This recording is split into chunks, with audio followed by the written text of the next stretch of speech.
एक बार एक गांव में कृष्णा नामक व्यक्ति रहता था। हर रोज वह दूध से घी बनाया करता था और अपने गांव के बाजार में बेचता था। यही थी उसकी रोजी रोटी कमाने का जरिया। अपने शुद्ध और मजेदार घी के लिए कृष्णा बहुत मशहूर था। घी ले लो, शुद्ध देसी गाय का घी ले लो, घी ले लो, घी ले लो। एक दिन एक मिठाई वाला सुंदर ने कृष्णा को बुलाया और 1 किलो घी के लिए मांगा। कृष्णा गया उसके पास। कृष्णा भाई, मुझे 1 किलो घी चाहिए।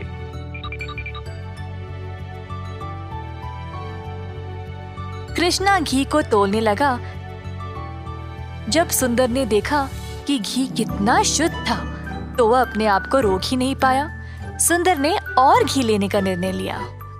रुको कृष्णा, मुझे तुम 1 नहीं 2 किलो घी दे देना।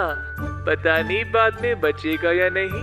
तुम्हारा घी सबसे शुद्ध है और मुझे स्वादिष्ट मिठाई बनाने में मदद करता है। ओ बढ़िया जी, धन्यवाद सुंदर साहब। ये लो आपके 2 किलो घी। सुंदर ने खुशी से घी लिया और फिर दोनों अपने अपने रास्ते चले गए। जैसे कृष्णा चलता गया, गांव के लोग उसको एक एक करके घी खरीदने बुला रहे थे। दोपहर तक सारी घी बिक चुकी थी क्योंकि वो घी था ही इतना स्वादिष्ट। अपनी कमाई लेकर कृष्णा अपने भाई कुशल के पास दूध खरीदने गया ताकि वह अगले दिन के लिए और घी बना सके।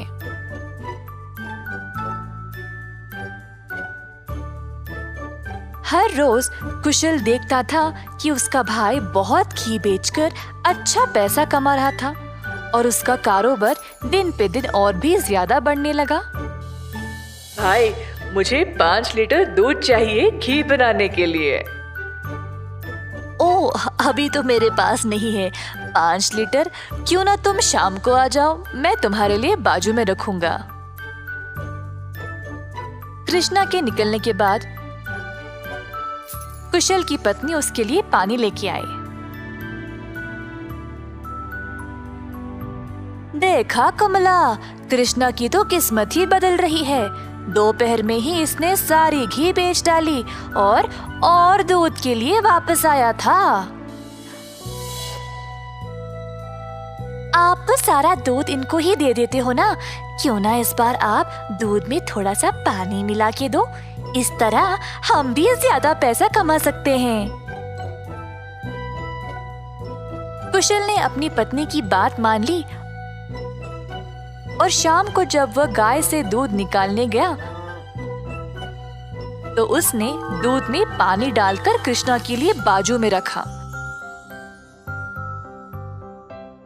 अब कुशल रोज यही करने लगा। धीरे धीरे वह पानी की मात्रा और भी बढ़ाने लगा। अब कृष्णा इस बात से अनजान समझ नहीं पाया कि उसकी घी की शुद्धता दिन पे दिन कम क्यों होती जा रही। इस वजह से उसके बहुत सारे ग्राहक भी कम होते गए। अब कृष्णा दूध की गुणवत्ता को जांचना चाहता था तो उसने दही जमाया। जब दही जमा तो उसने ऊपर इतना सारा पानी देखा। शायद गाय की सेहत ठीक नहीं है, इसीलिए अच्छा दूध नहीं दे रही होगी। मैं कुशल को ये बात बोलता हूँ। जब कृष्णा कुशल के घर गया तो उसने अपने भाई और उसकी पत्नी को दूध में पानी मिलाते हुए देख लिया। अब उसको समझ आ गया कि उसकी घी की शुद्धता इतनी कम क्यों हो गई थी। ना जानते हुए कि वह क्या करे और बिना कुछ कहे कृष्णा वहां से निराश होकर चला गया। अब कृष्णा ने अपनी कमाई से 2 गाय खरीदे और खुद दूध निकालना शुरू किया। अब फिर से कृष्णा अच्छी वाली शुद्ध घी बनाने लगा। कृष्णा ने अपनी एक छोटी सी दुकान खोल ली जहाँ पे वो शुद्ध देसी घी बेचने लगा। उसी समय सुंदर उसके पास आया और बोला, हाय कृष्णा, पिछले कुछ दिनों से घी कुछ ठीक नहीं है। मेरे मिठाइयों के लिए अच्छे ग्राहक थे, केवल आपकी शुद्ध घी की वजह से। उम्मीद है अब आप अच्छा घी बना रहे हो। मैं चाहता हूँ कि मेरे ग्राहक वापस आ जाए। आप ये 2 गाय देख रहे हो, ये मैंने ही लाए हैं अब खुद दूध निकालने। अब से मैं ही दूध निकाल रहा हूँ, तो आज से घी भी सबसे बढ़िया मिलेगी। जैसे दिन बीतते गए, अब कृष्णा से और लोग घी खरीदने लगे। कुछ ही दिनों में कृष्णा ने और गाय खरीदे। उसने कुछ नौकरों को अपनी दुकान पर काम पे भी लगाया, हाथ बटाने के लिए। अंततः कृष्णा काफी अमीर बन गया और ईमानदारी से अपना कारोबार चला रहा था। इसी दौरान कुशल, जिसने अपने ही भाई की प्रतिष्ठा को बर्बाद करने की कोशिश की, गांव में अपने मिलावटी दूध के लिए पकड़ा गया। अब कुशल दूध भी नहीं बेच पाया और जल्द नुकसान में पड़ गया। उसे समझ नहीं आया कि अब वह क्या करे। कुशल को अपनी गलती का एहसास हुआ और अपने भाई से माफी मांगने गया। उसने कृष्णा से भीख मांगी माफी के लिए और नौकरी के लिए, ताकि वह अपने कर्जों को चुका सके। दयालु कृष्णा ने तुरंत अपने भाई को क्षमा कर दिया और गायों और कामगार की देखरेख के लिए काम दे दिया। इस कहानी से हम ये सीखते हैं कि दिल से माफी मांगने वाले को माफ कर देना चाहिए और हमेशा एक अच्छी प्रतिष्ठा रखनी चाहिए। जादुई कुआं। कई साल पहले एक छोटे से गांव में था एक जमींदार अरविंद नाम का। वे बहुत अनुशासित थे। हर रोज सवेरे मुर्गे के कुकड़कू बोलते समय ही जाग जाते थे।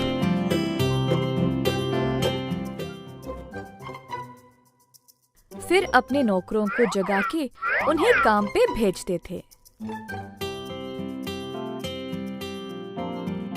चंद्रा और सूरी नामक 2 मुलाजिम जमींदार के लिए काम पे नए नए आए हुए थे,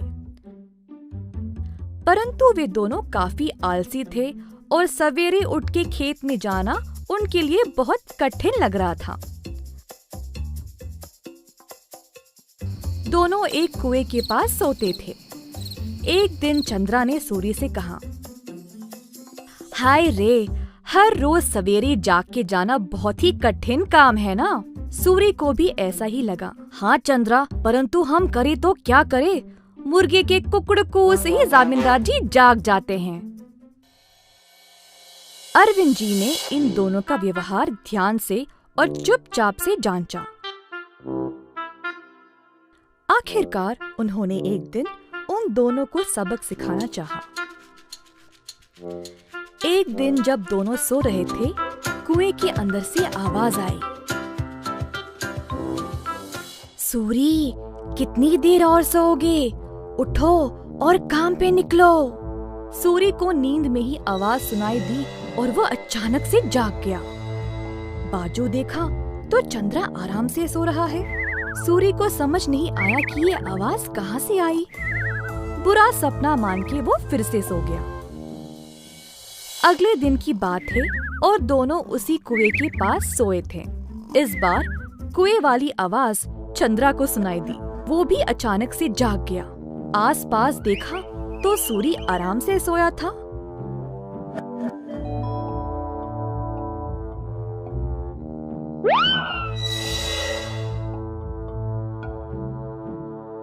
कोई बुरा सपना था शायद, ऐसा सोचकर वो भी फिर से सो गया। अगले दिन जब वे दोनों फिर से वहीं पे सो रहे थे, अचानक से एक खतरनाक आवाज सुनाई दी। दोनों एक साथ जागे और डर गए, एक दूसरे को देखने लगे। भाई सूरी, आपको भी सुनाई दिया क्या? हाँ चंद्रा, मैं बहुत डर गया और ये कोई बुरा सपना भी नहीं है। ये भयानक आवाज इस कुएं से आ रही। मैं काम पे निकल रहा हूँ, तुम्हें आना तो आओ। रुको रुको, मैं भी आऊंगा। उस दिन दोनों ने बहुत मेहनत से खेत में काम किया और दोपहर में भोजन के समय जमींदार जी के पास आए। खाना खाते समय दोनों की शक्ल पे सिर्फ परेशानी लिखी हुई थी। जमींदार जी ने पूछा कि हुआ क्या। चंद्रा और सूरी ने सारी घटना सुनाई। ये सुनकर जमींदार जोर जोर से हंसने लगे। सुनो तुम दोनों, वो कोई भूत या बुरा सपना नहीं था। मैंने देखा कि तुम दोनों कुछ ज्यादा ही आलसी थे, इसीलिए तुमको सबक देना चाहा। कुएं के पास वो मैं ही था जो आवाजें निकाल रहा था। अब आई समझ। अब से ये सुस्ती छोड़ो और ठीक से काम करो। उस दिन से सूरी और चंद्रा ने अपनी आलस्य छोड़ा और खेत पर पूरी मेहनत से काम किया। अच्छे से अपनी रोजी रोटी कमाई और खुशी से जीवन बिताया। एक बार गोपी नामक एक किसान रहता था।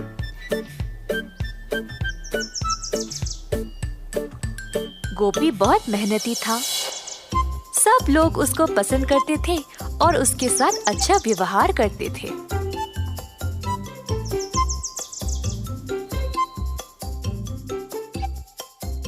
गोपी के घर के बाजू में रहता था किशोर। किशोर चाहता था कि गोपी से ज्यादा अच्छा नाम उसका हो जाए और इसके लिए उसने बहुत कोशिश की, परंतु उसको ऐसा मौका कभी नहीं मिला। एक दिन किशोर दूध बेचने के बाद अपने घर वापस आया। बाहर सीढ़ियों पर बैठा था जब उसने पेड़ पर एक आम को लटकते हुए देखा।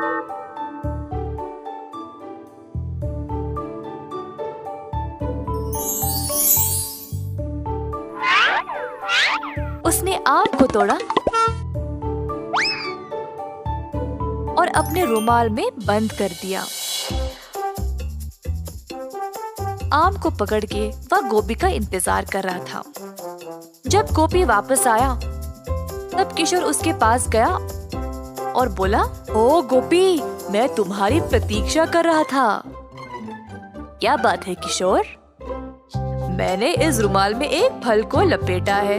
क्या तुम अंदाजा लगा सकते हो कि इसमें क्या है? अगर तुमने सही जवाब दिया तो तुम खुद अपने हाथों से मेरे घर से जो मर्जी ले जा सकते हो।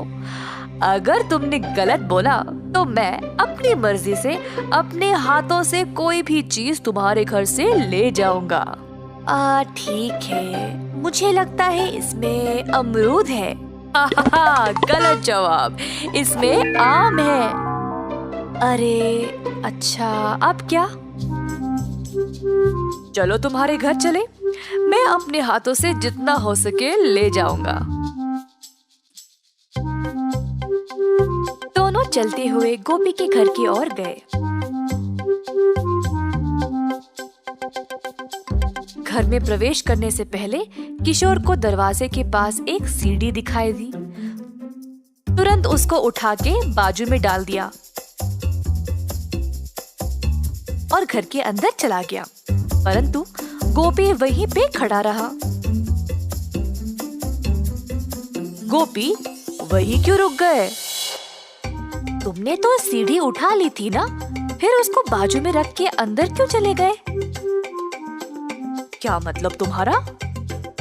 हाँ, अपने दोनों हाथों से तुमने सीढ़ी को उठा लिया था ना, तो अब इस सीढ़ी को उठाओ और जाओ। ऐसा कहकर गोपी अपने घर के अंदर चला गया। किशोर ने गोपी को रोक कर कहा, ये धोखा है, नहीं नहीं, मैं नहीं मानूंगा। अच्छा ठीक ठीक, अच्छा अब तुम बोलो, मेरे हाथ में क्या है? अगर सही जवाब दिया तो मैं किसी को नहीं बताऊंगा कि तुम अपने दूध में आधा पानी मिलाते हो, पर अगर तुम गलत हुए तो मैं पूरे गांव में इस बात को फैला दूंगा। हाय, अपनी बुद्धिमानी से तुमने मुझे फंसा लिया। ठीक है, मुझे लगता है तुम्हारे मुट्ठी में अंगूठी है। टोपी ने अपनी मुट्ठी खोली और दिखाया कि कुछ भी नहीं है अंदर। हाहा, मेरी मुट्ठी खाली है, तुम हार गए। क्या तुम अब सबको मेरे बारे में बता दोगे? मैं अब से इतना पानी दूध में नहीं मिलाऊंगा, जितना जरूरी उतना ही। गलती हो गई, कृपया मुझे जाने दो।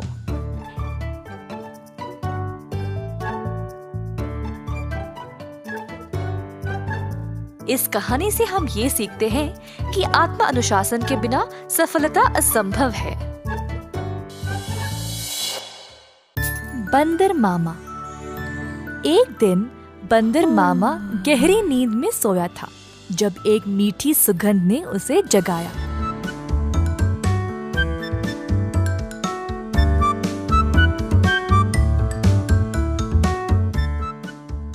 अपनी टोपी और जूते पहनकर बाहर निकल पड़ा खुशबू सूंघते सूंघते। बंदर मामा ने देखा कि ये सुगंध एक मिठाई की दुकान से आ रही थी। अंदर गया तो उसने कई प्रकार की मिठाइयों को देखा। एक लड्डू को देखकर बंदर के मुंह में पानी आ गया। जैसे ही बंदर लड्डू को उठाने गया, दुकान की मालकिन भालू ने बंदर का हाथ पकड़ के रोक दिया। बंदर भालू की ओर देखकर डर गया, तुरंत पीछे मुड़कर रोते रोते घर वापस भाग गया। टोपी और जूते को निकाल फेंक के निराश बैठा रहा कि मिठाई खाने को नहीं मिली। भालू काफी आलसी थी। जब उसने देखा कि बंदर उसकी मिठाइयों की सुगंध को सूंघ कर आया, उसके दिमाग में एक विचार आया। भालू अपने दुकान में मिठाई संवारने के लिए बहुत आलसी थी, तो उसने सोचा कि वह सारे जानवरों को मिठाई की सुगंध से आकर्षित करके उन सब से सारा काम करवाएगी। अगले दिन भालू जानबूझ के मिठाई हाथ में लिए सड़क पर चलने लगी। मिठाइयों की सुगंध से सब जानवरों को आकर्षित करे, यही थी उसकी योजना।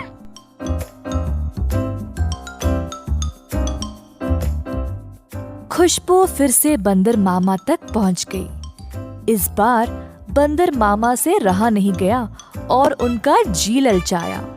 वह किसी भी हालत में मिठाई खाना चाहता था। बंदर मामा चुपके से दुकान के बाजू वाले पेड़ पर लटकने लगा। जब भालू देख नहीं रही थी, तब बंदर मामा ने लड्डू उठाया और झट से मुंह में डाला। परंतु लड्डू गरम गरम था और बंदर मामा का मुंह ही जल गया। बंदर मामा को बहुत गुस्सा था। जल्दी घर भागा और पानी पी लिया। फिर से अपनी टोपी और जूते निकाल फेंक के रोने लगा। एक छोटा चूहा खिड़की से अंदर आकर बंदर मामा से पूछा कि हुआ क्या। बंदर ने सारी घटना चूहे को सुनाई। चूहे ने बोला कि उसके साथ भी ऐसा ही कुछ हुआ था। हमारे साथ भी कुछ ऐसा ही हुआ था। हमें भी वो मिठाई चखनी है। मेरे पास एक योजना है, लेकिन कुछ दोस्तों की मदद की आवश्यकता होगी।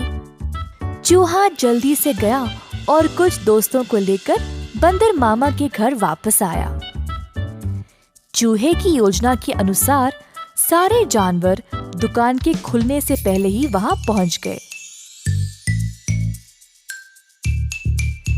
दुकान के पीछे के रास्ते से एक सुराख बनाया और अंदर घुस गए। एक बंदर सारे मिठाइयों को देखकर ललचा गया। जोश में आकर कूदने लगा और नाचते नाचते केक के मिश्रण में गिर पड़ा। एक और बंदर एक बड़े से बाल्टी में झांका, ये सोचकर कि अंदर मिठाई होंगे, और फिसल के उसी के अंदर गिर गया। तीसरे बंदर ने एक बड़ी गोल सी थाली पर लड्डू देखा। थाली की ओर दौड़ा और लड्डू खाने की कोशिश की, परंतु थाली गोल गोल घूमने लगी। बंदर लड्डू के पीछे भागता रहा और थाली रुकने का नाम ही नहीं ले रही थी। इसी दौरान भालू दुकान पर आ पहुंची। एक बंदर केक के मिश्रण में फंसा था। दूसरा बड़ी बाल्टी में और तीसरा बस लड्डू के पीछे गोल गोल घूम रहा था। ये सब देखकर भालू आश्चर्यचकित रह गई और सोची कि ये बंदर यहाँ चोरी करने आए हैं। जल्दी से एक छड़ी उठाई और बंदरों को मारने ही वाली थी जब एक बंदर ने बोला, हम यहाँ चोरी करने नहीं आए हैं, हम केवल आपकी मिठाई को चखना चाहते थे। इनकी सुगंध इतनी मजेदार है, बस हमसे रहा नहीं गया। भालू ये सुनकर जोर से हंसने लगी। मेरे दुकान में चोरी छुपे घुसना गलत बात है। खैर छोड़ो, वैसे भी मुझे मिठाई बनाने में मदद चाहिए। अगर तुम लोग हर रोज मेरी सहायता करोगे तो मैं तुम्हें अच्छे अच्छे मिठाई खाने के लिए दूंगी। ये सुनकर बंदर मामा और उसके दोस्त खुश हो गए। उस दिन से सब जानवर मिठाई की दुकान पर काम करने लगे। भालू ने अच्छे से बंदरों का फायदा उठाया, बंदरों से मिठाई बनवाई और सजा सवार के रखवाया भी। मिठाई बेचने का काम भी बंदरों को ही दे दिया और भालू सिर्फ बैठ के मजे ले रही थी। भालू का पति ये सब देख रहा था।